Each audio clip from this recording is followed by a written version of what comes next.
Hazreti Hacer örneğini unutmayın çocuklar.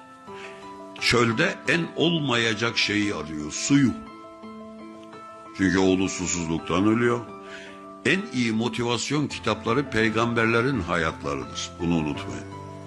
Özellikle peygamberimizin hayatı.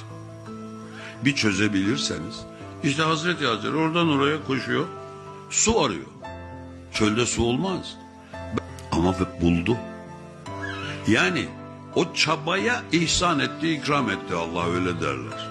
Bakın, imkansızlıklardan imkan çıkartma sanatı. Başarılı insanların bir duruşu da budur. İmkansıza teslim olmak yerine başka imkan var mı diye sorgulamak. Kendinizden umut kesmedikçe sevgili gençler, sizden kimlerin umut kestiği önemli değil. Siz kendinizden umut kesmezseniz başarılı olursunuz.